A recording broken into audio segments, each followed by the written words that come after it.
ಒಂದು 10-15 ವರ್ಷದಿಂದ ಚೆನ್ನಾಗಿ ಇಂಪ್ರೂವ್ಮೆಂಟ್ ಮಾಡಿದ್ದಾರೆ. ಚೆನ್ನಾಗಿದೆ, ಖುಷಿ ಆಗುತ್ತೆ ಇಲ್ಲಿ ಬಂದರೆ. ಒಂದು ದಿವಸ ಟೈಮ್ ಪಾಸ್ ಮಾಡೋಕ್ಕೆ ಮಕ್ಕಳಿಗೆಲ್ಲ ಚೆನ್ನಾಗಿದೆ ವಾತಾವರಣ.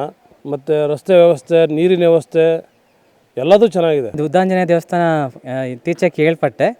ದೇವಸ್ಥಾನ ತುಂಬ ಚೆನ್ನಾಗಿದೆ. ಒಂದೇ ಕಲ್ಲಲ್ಲಿ ದೊಡ್ಡದಾಗಿ ಆಂಜನೇಯ ಮೂರ್ತಿನ ಕೆತ್ತಿದ್ದಾರೆ. ತುಂಬ ಚೆನ್ನಾಗಿದೆ. ಮತ್ತು ಒಂದು ದಿವಸದ ಟ್ರಿಪ್ಪಿಗೆ ತುಂಬ ಪ್ರವಾಸಿಗರಿಗೆ ಅನುಕೂಲವಾಗುತ್ತೆ. ಪ್ರಸಾದನೂ ಇರುತ್ತೆ ಇಲ್ಲಿ. ಹಾಗಾಗಿ ಎಲ್ಲ ಬಂದು ಹೋಗೋರಿಗೆ ಅನುಕೂಲ ಆಗುತ್ತೆ. ಒಂಥರ ಪ್ರಶಾಂತ ವಾತಾವರಣ ಇದೆ. ಜನಜಂಗುಳಿದು ಇದಿಲ್ಲ, ಪೀಸ್ಫುಲ್ ಆಗಿದೆ. ಇದು ನಾನು ಆ್ಯಕ್ಚುಲಿ ಫಸ್ಟ್ ಟೈಮ್ ಬಂದಿರೋದು. ಇದು 420 ವರ್ಷದ ಹಿಂದೆ ಹಳೇದಂತೆ. ಅದು ಶಿಲ್ಪ ಒಳಗಡೆ ಕಲ್ಲಲ್ಲಿ ಕೆತ್ತಿದಾರಲ್ಲ, ಅದು ವ್ಯಾಸರಾಯರ ಕಾಲದಲ್ಲಿ ಕೆತ್ತಿದ್ದು ಅಂತ ಒಳಗಡೆ ಹೇಳಿದ್ರು. ತುಂಬ ಚೆನ್ನಾಗಿದೆ. ದೇವಸ್ಥಾನಕ್ಕೆ ಬಂದಾಗ ಪೀಸ್ಫುಲ್ ಅನ್ನಿಸ್ತು, ಖುಷಿ ಆಯಿತು. ನಿಸರ್ಗ, ಶಿವಮೊಗ್ಗದಿಂದ. ತುಂಬ ಚೆನ್ನಾಗಿದೆ ದೇವಸ್ಥಾನ, ಹಳೆ ಕಾಲದ್ದು.